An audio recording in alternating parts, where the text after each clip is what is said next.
Welcome everyone to the closing capstone. And basically we had such a great day today with some great speakers. I could stop right now and just say ditto, right? As a capstone for the day. It was so good. And we talked, Darren started out talking about the challenges of not paying attention. We talked a little bit about be kind, rewind, right? We talked a lot about agent experience as well as customer experience, as well as brand experience. MQ talked about steak, which was awesome. And I got the recipe from him. And then Matt, thank you for that presentation. But we've got so much going on. But I have a question for you. Is our experience on the rocks right now? Now, some of you only know of that term when you think about a good drink, but on the rocks obviously can mean negative things, right? Experiences. And I'd say, yeah, we're kind of on the rocks right now. If you look at what's going on out there today, some of our customer experience measurements are at all-time lows. We are seeing a decline in the experiences we produce for our customers. And then you've got layoffs. You've got challenges that continue from last year into this year. And there's a lot of folks in my network that had CX titles that are still looking for work. There's challenges there. And then ultimately the employee experience itself is also challenging. Terms like the great detachment is coming. There's some challenges that we're facing right now that are different than we've ever faced before. And they're all happening at once, by the way. We are facing the biggest transformation in business we've ever seen, especially when it comes to the experiences we create for our customers. In other keynotes, I actually use the term to say we are facing the evolution and the destruction of customer experience all at once. The reason I say that is CX, those two letters are some of the most misunderstood letters out there. The reason is everybody has a different opinion what CX is. The noun of CX, the way I like to think of it is a noun versus verb, but the noun of CX is a survey. It's a specific department that does surveys. It's a task, a function, a report, a metric. I think the noun of CX is about to go away. The verb of CX, the customer's actual experiences, that's not going anywhere. Because ultimately, that's where we have to live and perform and drive change because that's where our customers demand it. When you look at some of the metrics that we've seen poor performance in, is it really the metrics and we've gotten worse or have expectations increased? Adventure says the expectations, because I know me, my last best experience I have with any company is my new minimum expectation for everybody else. And that's what our customers are dealing with today, and that's what we have to deal with and understand. But we've got to understand these changes are coming, because think about the journey though. We've got to look back before we look forward. So let's talk a little bit about the history of business and definitely customer experience. In the 70s and prior, it was about brand first came out, advertising, marketing, customer service started to gain its roots early on. As we get into the 80s and 90s, we're starting to look at TQM and Six Sigma. Quality became a really big focus. As we continue, digital hit, right? Everything was digital. Internet, e-commerce, social media. We started seeing this evolution in the digital space. Started to speed things up, right? 2010s, we coined terms like the experience economy. CX kind of really grabbed its roots at that point and said, hey, it's about the customer experience, and omni-channel was a key term, and we're going to drive change, data-driven and being customer-centric. And now, AI, automation, personalization, customization. I stole this from someone, situationalization. It's personalizing and customizing based on the situation. But it's this reality that we're facing is those expectations have increased greatly. Let's talk about the rate of change now. Same time frame, 70s. Once a decade, we would see major shifts to how we do business. every 10 years. And then it was twice per decade, about every 5 years. And then it was 3 times per decade. Every couple of years, we'd see major shifts of how we do work. In the 2010s, once a year, right? 2020s, we're looking at 2 to 3 different major shifts in how things can be done each year. It is estimated that by 2027, we will be on a monthly rotation of change. 2030, weekly. The reality is, this is what's happening. The expectations are rising. The change is escalating. We've got to be prepared. So as we think about future-proofing, we have to understand that in the middle of all this difficulty, we actually have the best opportunity now to make that kind of impact than ever before. My buddy Al, right? Those challenges become the opportunities we can drive and the opportunities we have to make an impact to the customers around us. But think about the experience. We talked a little about it earlier. You go online, you try to get an answer maybe on the app because it's in your pocket, and then you go on the website, I can't find anything, and then, okay, I'm gonna have to call, or you get the chatbot. How many chatbots are really that good these days, right? And then you go through it, maybe you agent chat, you decide you gotta call, right? Because maybe it's more complex. You're pounding on zero, yelling, representative, representative, trying to get through. It tells you to go back to the website because your calls are busy, right? You get an agent, woohoo, and that's the wrong department. You get transferred. Maybe you then have to come in person. I mean, that's the reality of experiences. And MQ said this a lot. 56%, his number was 56% of customers are using these multi-channel journeys to accomplish their tasks. It's just the reality. It takes everyone to drive the experience that your customers have. And yet, when it's everyone's responsibility, it really means there's no one responsible. That's the biggest challenge we have. Customers expect everything to be seamless across all of these channels and easy, and it's not. It is really hard. And that's why programs like this and events like this are so important, to come and learn from other people, get other ideas to make the impact that you can in the organization. But our own business experience, silos. We're bouncing around. And if it's not people silos, which happen a lot, it's data silos. It's not data silos, it's technology silos. Or worst case, it's 2 out of the 3 or all 3 that we face as well. And so we've got to overcome this. We've got to evolve at the same time that the expectations for our company are evolving. So how do we forecast and prepare for the future? We already talked a little bit about the past. We're talking a little bit about what we're going, but there's 3 pillars of evolution: people, process, and platform. So I'm going to delve in a little bit to each of these 3 areas. We've got to understand in this order how we're going to evolve. But let's look at each one of those a little bit.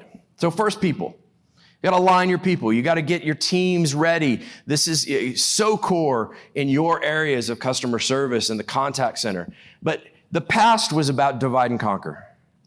The need to have very, very specialized knowledge and structure and do things in a very specific way. Departmental silos are the norm, have been the norm. And then in office, everybody was around the corner from each other. That was the past. Future, integrated purpose. Everybody has to have an integrated purpose in what they're trying to accomplish on behalf of their customers. You've got to have shared strategies. Not individual silo strategies. You got to have shared strategies. Like, here's how we're going to work together to accomplish this. And you've got to deal with the hybrid and remote and dispersed workforce most of the time. So again, not really easy. But there are some key things that you can focus on in this case. One is you've really got to understand how you're going to win the hearts and minds of your people. As we think about that, I ran across this statistic. It floored me. Only 28% of managers could name like 3 of their business's strategic priorities. That's it. 3. It's not that hard. But we don't respond as people. We are humans first. We don't respond to bullets and things like that. That's not what we remember. We remember stories. The best thing an organization can do is tap in to the stories that create a little bit of an emotion to the experiences that are going on. And who better in most businesses with those stories than this group right here? Because again, think back to in history, the Greeks and Romans didn't conquer all of Europe and most of Asia with Caesar's 3 bullet points to how we're going to accomplish this, right? No, they use stories. They use myths and legends about heroes and their accomplishments to rally their countrymen to make these change. We are humans that drive and are driven by the stories we hear. So tap into the stories, find them, and don't keep them to yourself. I still talk to companies when I consult with them that are like, well, yeah, we listen to calls. It's like, yeah, do the executives listen to the calls? Do the other team leaders, do the other departments listen to the calls? Because there's no one else. You think back to that flow of what customers do. The only groups, the only humans they're interacting with across that is the contact center in one form or another. Everything else is just technology. You've got to tap into that and use it and leverage it for that purpose. So now let's talk a little bit about process. And we're not going to go into everything because there's a whole bunch behind this, but process is the next area. In the past, it was about surveys and metrics. And that's a lot of now for many of you, I think, right? Surveys and metrics, very task-focused. We're going to accomplish a task and very transactional in nature because of that, especially in the contact space, digital as well. The future, though, we have to be able to predict measurements, not survey them. We have to use what we can to predict the measurements of whatever that is we're looking for to try to measure and do more of, and those things we're trying to avoid. We have to be focused on the journey. Again, MQ talked a lot about that. The journey focus needs to be key. And we got to realize humans are emotional beings. The more technology we maybe shove in their face, the more they're going to really demand and want a human connection. We have to be ready for that as well. Who's ever heard the term, we mirror what we measure? Are kind of familiar with that? All right. So in this case, we measure about everything under the sun in CX in the contact center. At least we try to, right? We measure so much stuff. Is what you measure actually telling the story, going back to the people part, telling the story? Matt just mentioned that earlier. Tell the story. Data should tell the story. You got to use that and understand, how do I make this change? Because what we measure may have great results, or it may take us off path, because we only do, in most cases in business, what we're being measured on. So if you think, culture is going to drive change, not if you're not measuring culture at some level, not if you're not reinforcing that at some way. So as we go through that, there's plenty of ways to measure things. Now, I'm a Jeep guy. Who are my Jeep people? Anyway, I got one right up front. I got one in the back. Okay, there's a couple of us. There's another one. We're a little crazy. I love my Jeep Gladiator. I had a Wrangler, but now I have the Jeep Gladiator and man, kind of things I want to do to my Jeep Gladiator.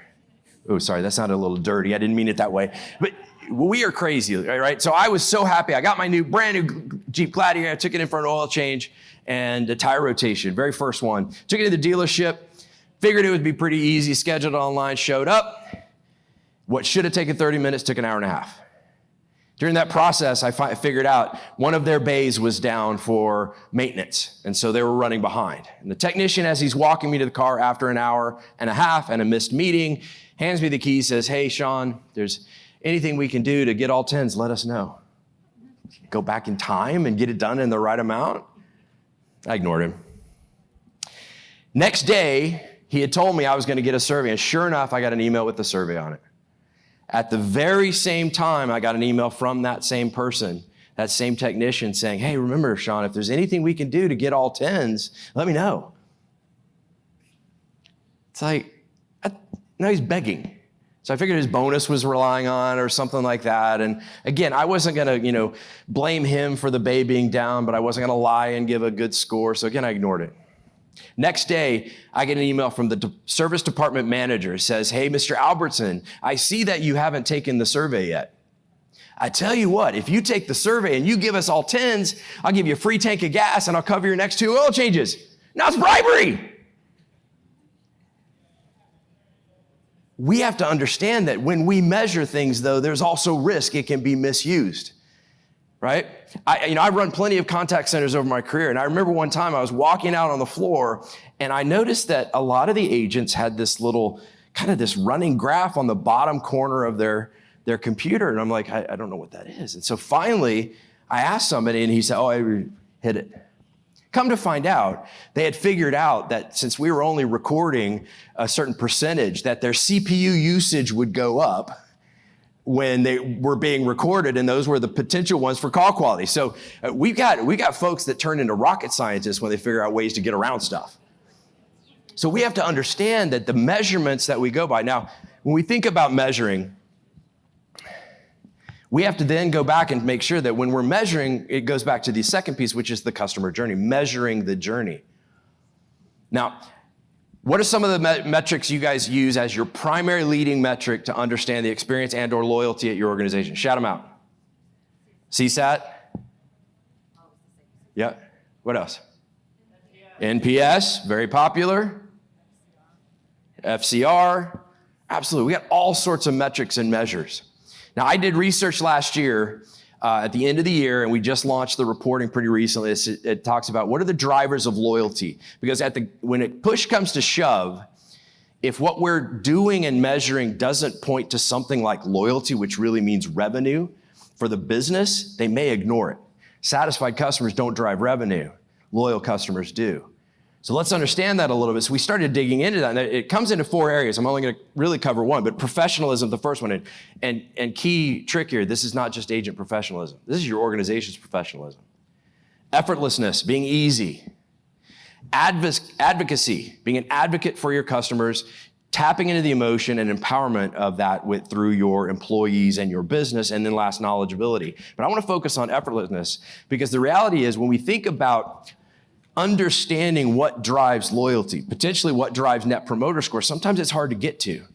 But if you understand that higher effort drives disloyalty, it's much easier. And in fact, a book, The Effortless Experience, came out about 2013. Anybody read that book?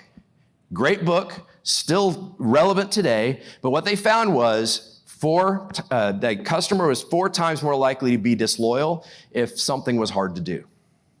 When I ran this at Charles Schwab, my last corporate job, it was 6 to 7% more likely to be disloyal. It's about 5 years ago.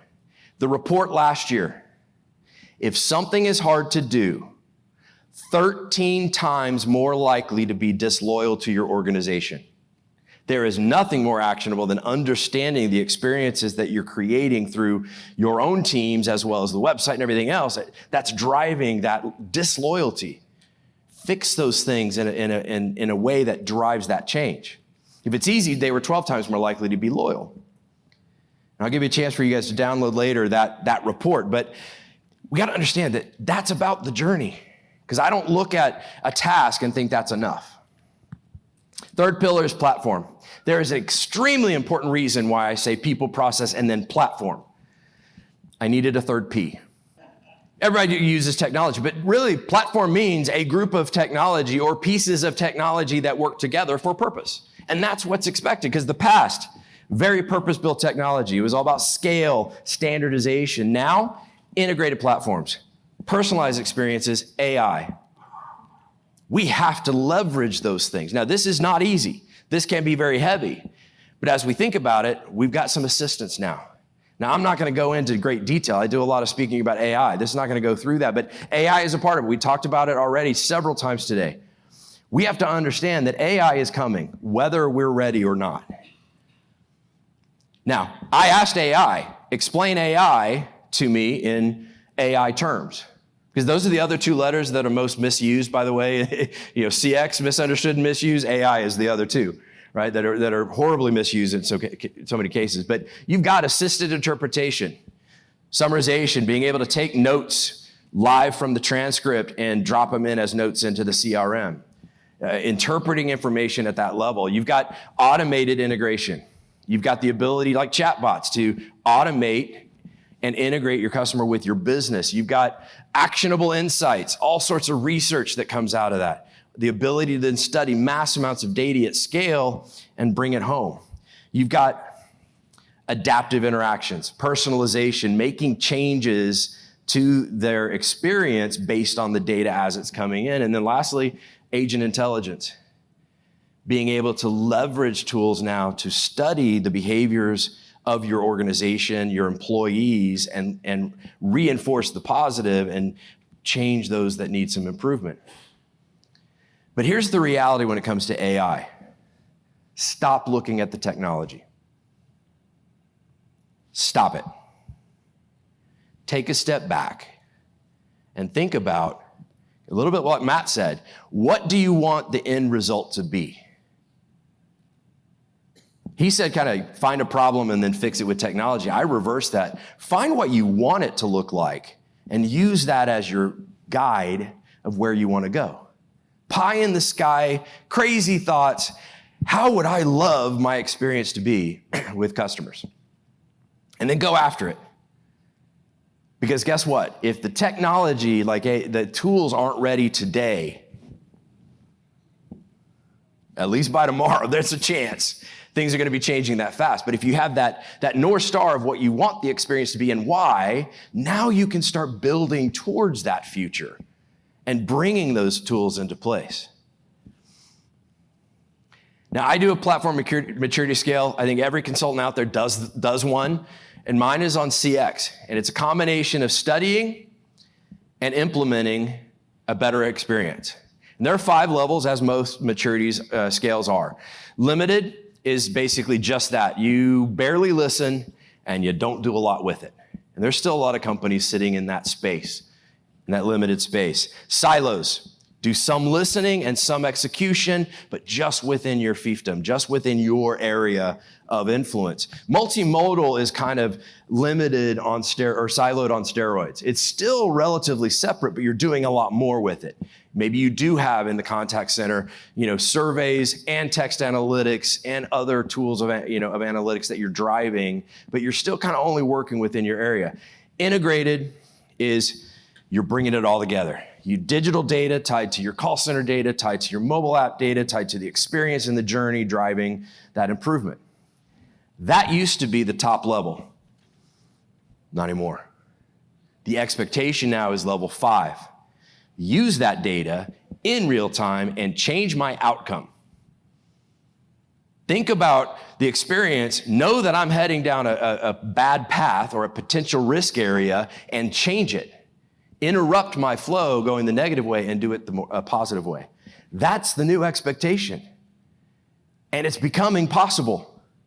We're not quite there yet, but this is that aspirational idea that says, hey, if I know these things reactively, why can't I use them proactively in the moment?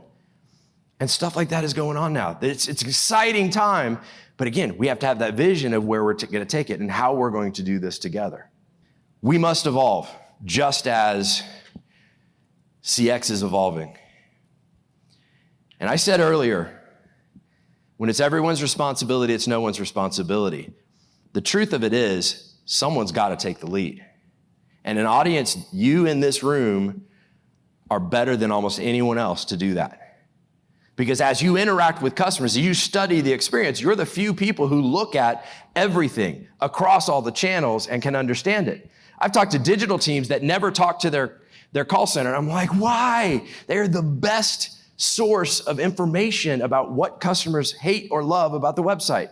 You can do all the tech tracking you want of hotspots and eye movement and talk to customers and use your call center to do that. Going back to the stories, use those stories. But if you're going to be that in your organization, if you're going to take the lead, you have to evolve as well. You have to be connectors. You've got to focus on connecting with the other departments. You've got to influence, because you can't tell anybody what to do. I'm sorry. But you've got to influence them. Get them thinking and understanding why they need to do something or consider something a little bit different. You have to be a collaboration leader and drive that discussion. Others won't come to you, but if you go to them and show value, they'll listen. They'll be a part of the discussion. Process-wise, we got to be analysts. I mean, it's getting to the point now, we almost all have to be data scientists, but the tools can help do that. That's the most amazing thing. There are tools out there that can basically turn anyone into a data scientist because it spells it out for them. It does the work. Now they can interpret it. We have to be predictors, as we mentioned. We got to calculate the ROI. Systems, journey orchestrators. If it ends in your area anyway when something goes wrong, Work on working up channel and upstream, if you will, the river analogy, to make sure that you're helping orchestrate the entire journey so that they're not as upset when they get to you, or they don't have to get to you at all. Use case consolidators. You can't just look at an individual use case anymore. And you got to be a humanistic technologist, bridging the gap between what technology is going to do and what the human connection and emotion is going to drive for you in your organization. These are the areas of evolution that we should embrace and tackle together. Now, there are companies out there that don't get it right. We know those. Nobody in this room, right? There are companies out there that get it right too. Everybody in this room. No. But there are some companies out there that get it right. So I had an experience with an organization recently, and I didn't know that something bad was about to happen. Something that would have interrupted my life, would have interrupted my business with them, all sorts of stuff. I didn't have a clue that it was coming. Well, they did. And they proactively reached out to me, and they sent me an email and said, hey, Mr. Albertson, this is about to happen on your account. I just want to make sure there's no disruption that happens for you. So make sure you address this. Here's some FAQs and some information if you want to learn more. I did.